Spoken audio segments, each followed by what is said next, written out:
On Friday afternoon in Monte Carlo, Carlos Alcaraz beat Alexander Bublik 6-3, 6-0, and someone walked up to him with a number. 300. 300 wins on the ATP Tour at 22 years old, faster than Djokovic, faster than Federer, faster than Nadal. The crowd celebrated. The headlines wrote themselves. But here is the thing about that number, and about the two names that sit above it on the all-time list. Neither of them won what Alcaraz is chasing. Neither of them solved what Alcaraz still has to solve. And the specific reasons why are not just a history lesson, they are a map of the exact territory Alcaraz has to navigate between now and the end of his career. The question nobody is asking after the celebration is whether Alcaraz knows which parts of that map to be afraid of. Obviously, I'm really happy about my 300th win in the ATP Tour, and hopefully many more to come. Carlos Alcaraz, on-court interview, Monte Carlo, April 2026. So, let's start with the number itself and what it actually represents. Because the framing in most of the coverage has been about who Alcaraz beat to the milestone. He got there faster than Djokovic, faster than Federer, faster than Nadal. All of that is true, and all of it is genuinely impressive. But the framing leaves out the most important part, which is the comparison it does not make.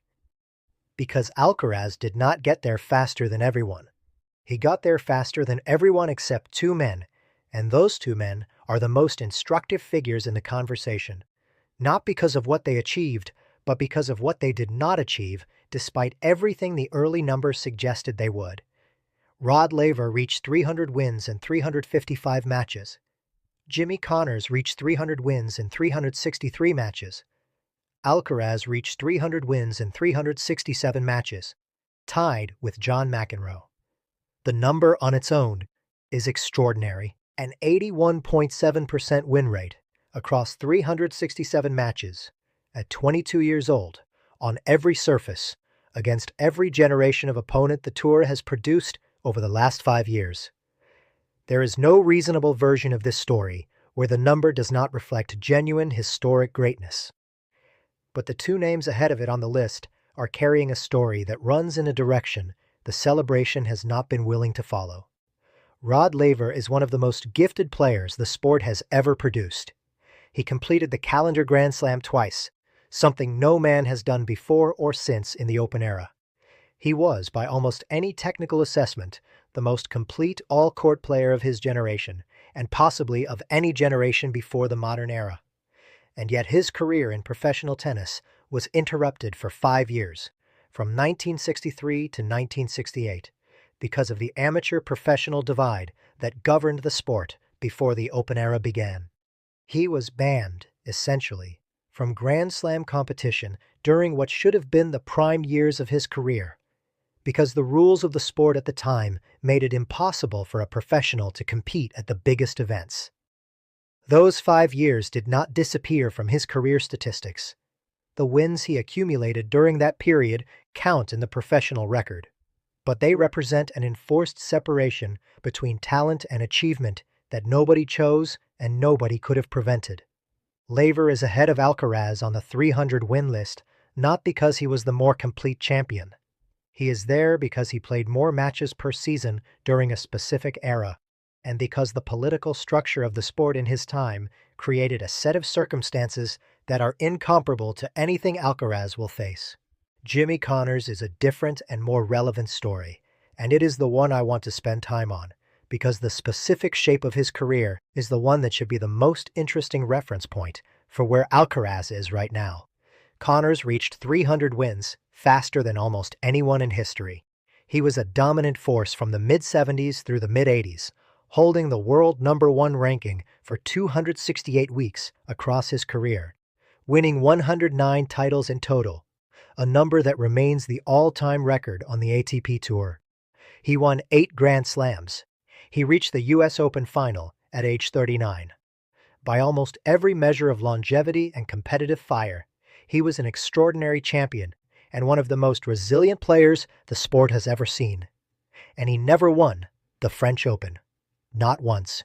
In 24 appearances at Roland Garros across his career, the best Connors ever managed was a semifinal. On every other surface, he was among the best who ever lived. On clay, specifically at Roland Garros, something in the equation never quite worked. His game was built on the flat, hard-struck ball hit with exceptional pace and precision from the baseline, a style that on hard courts and grass produced dominance, but on the slower clay of Roland Garros consistently ran into the problem of players who could absorb that pace and redirect it with topspin at angles his style could not comfortably reach. The French Open was the one tournament the numbers suggested he should have won at least once, and the results consistently said he could not. It was the gap between what the data about his career implied and what the surface-specific reality produced every spring in Paris. Now, before I say what I'm about to say about Alcaraz, let me be absolutely precise about what I am not saying. I am not saying Alcaraz has a Connors problem. He is the defending champion at Roland Garros, twice over, and his clay record is the second best in the history of the sport, behind Nadal. He is not a player who cannot figure out clay. The specific limitation that defined Connors' relationship with that tournament does not apply to Alcaraz in any direct sense. But the Connors story raises a question that is worth asking out loud, because the numbers of early dominance have never, on their own, been sufficient to predict the fall shape of a career. What they tell you is where a player is at a particular point. What they cannot tell you is what the specific challenge waiting around the corner looks like, and whether the player's game in its current form is built to meet it. And here is what I find genuinely fascinating about this version of the conversation, because it is the part nobody is having. Alcaraz at 22 has more Grand Slam titles than Connors had at the same age. He has a clay dominance that Connors never possessed. He has a more complete all-court game than almost anyone who has come before him. The numbers suggest a ceiling that may be the highest the sport has ever seen. But the number 300 does not tell you whether the ceiling gets reached. What it tells you is that the floor is very high, that the consistency and the talent are beyond question, and that the platform is extraordinary. Whether the platform becomes the foundation for 25 Grand Slams, or whether it stops at 10 or 12, that is a different question, and the answer depends on things the number cannot measure. And before we get into what those things are, let me give you the second quote from the match, because it matters in this context. I started the match pretty well. I had points to be 2 breaks up and didn't make it. And then I lost a bit of the feeling on the ball. I had to run side to side a lot, had to defend, and then a few games gave me a lot of confidence in the match. I was playing aggressively, and I played a great and solid match against a player that you don't know what they will produce next. I am happy to get through and to play another semifinal here. Read that quote carefully, because there is something in it that connects to the larger story.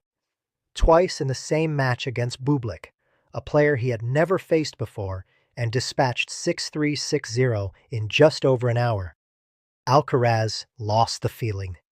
The same thing happened in the second set against Echeverry 2 days earlier. Both times he found a way back. Both times the recovery was fast and complete, and the result was not in serious doubt.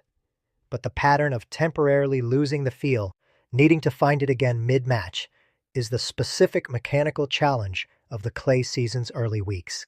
And it is worth watching across the next month because of what Connors' story actually teaches about the difference between dominance and invincibility.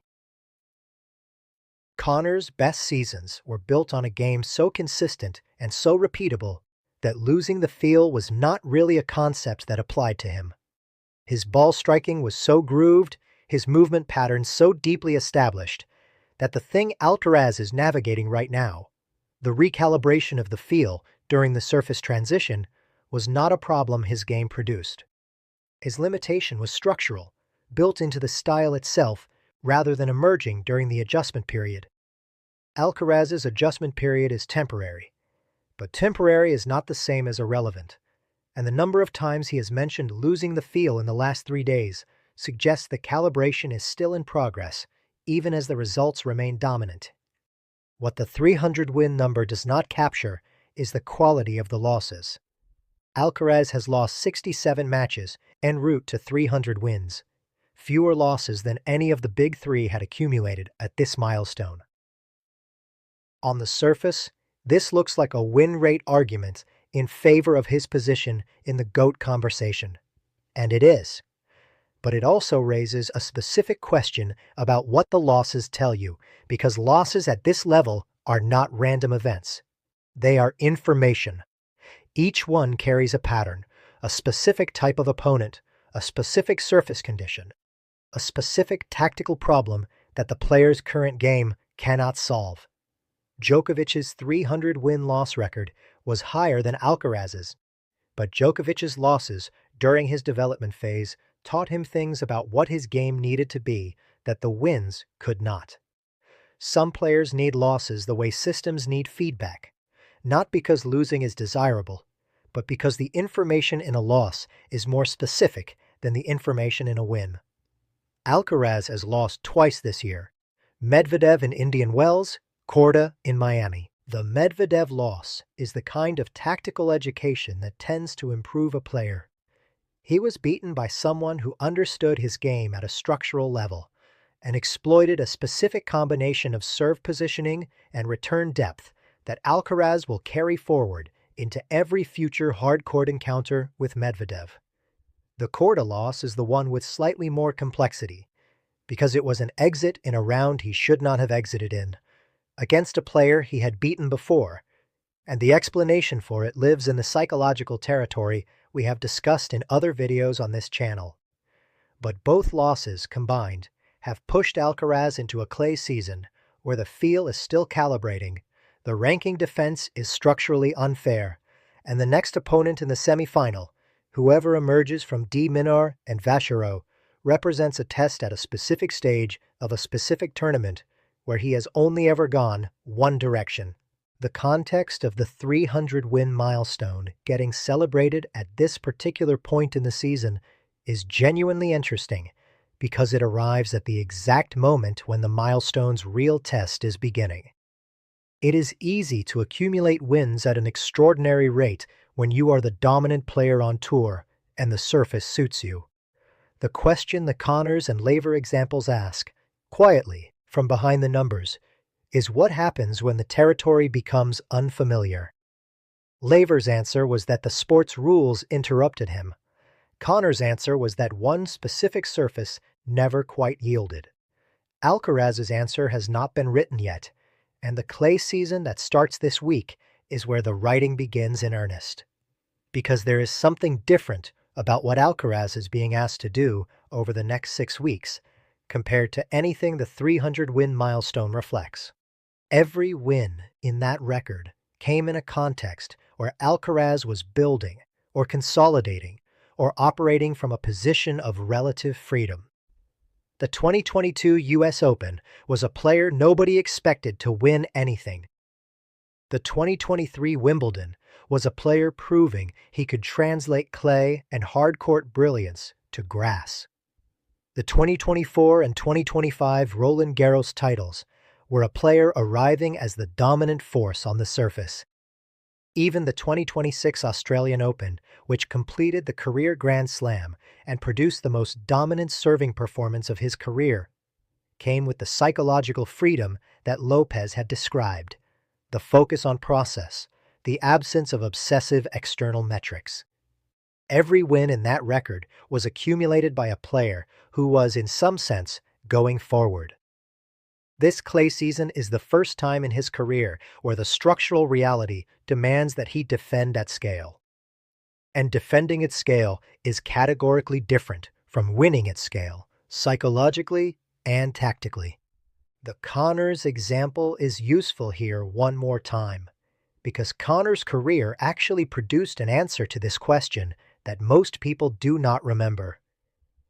When Connors was asked to defend dominance for the first time, in the years when Borg and McEnroe and Lendl were rising around him, His response was to become more, rather than less committed to his style. He did not adjust. He doubled down. And for a significant period, the doubling down worked. His consistency was so deep that the style outlasted challenges it should not have outlasted. But eventually the specific limitation caught up with him, and at Roland Garros in particular, the doubling down produced the same result over and over across 2 decades.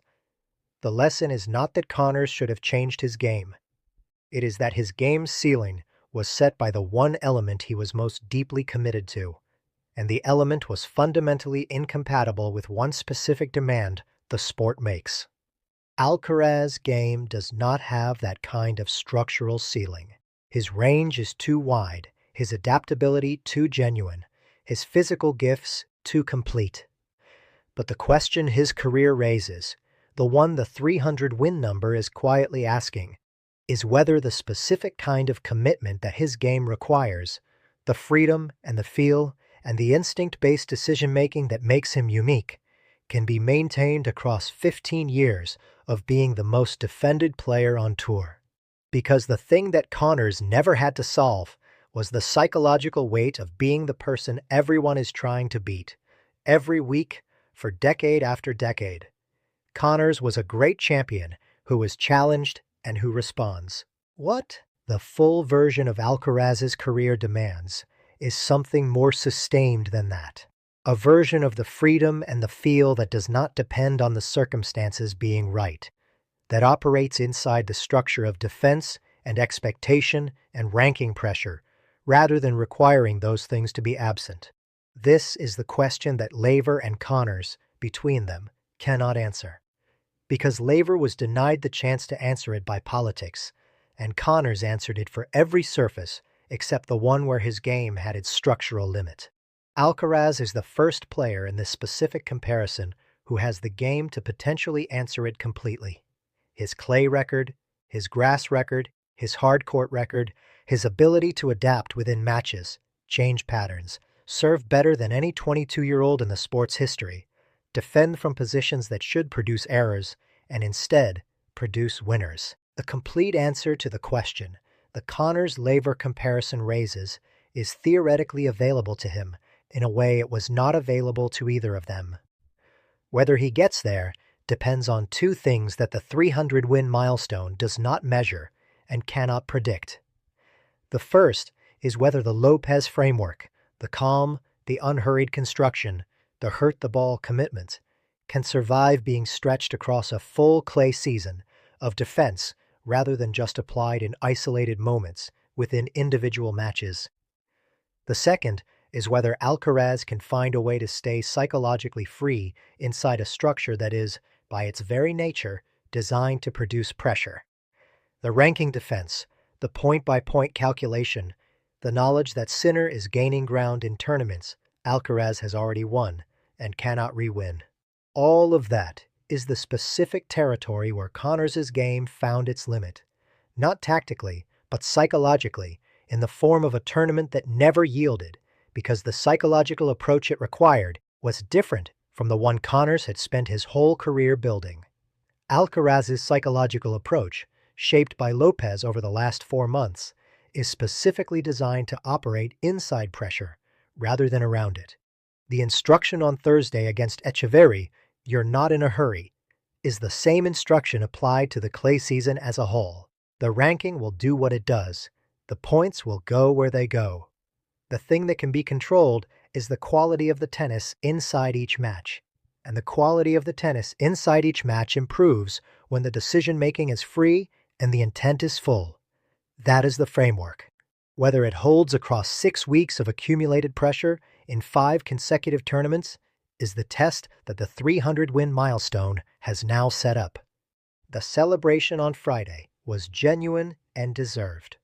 300 wins at 22, ahead of Djokovic and Federer and Nadal, on a clay court in Monte Carlo, in the middle of the most structurally demanding stretch of his career so far. It is remarkable. But the 2 names at the top of the list are not just historical footnotes attached to a record Alcaraz has equaled and nearly surpassed. They are the two most instructive examples in the sport's history of what early dominance does and does not guarantee. Laver tells you that the sport itself can intervene between talent and achievement in ways that have nothing to do with the player. Connors tells you that a game built completely enough on one set of strengths can outrun almost every challenge, except the specific one that those strengths cannot address. Alcaraz has the gain to avoid both outcomes. He has the clay mastery Connors never found. He has the structural freedom from the sport's administrative politics that Laver was denied. What he is building with Lopez over these 6 weeks on clay is something neither of those men had access to in the same form. A coaching philosophy specifically designed to keep the best version of his tennis available under the specific kind of pressure that the best version of his career will produce. Whether it works will not be known by the end of Monte Carlo. It will be known by the end of Roland Garros, and more completely by the end of his career. The number is 300. The names above it are a caution and a reminder. And the player who just joined the list has the tools to write a different ending from either of them. The clay season that started this week is where the writing begins. What do you think about this? I would love to see your thoughts in the comments, so make sure to drop one before leaving. I will see you in the next video.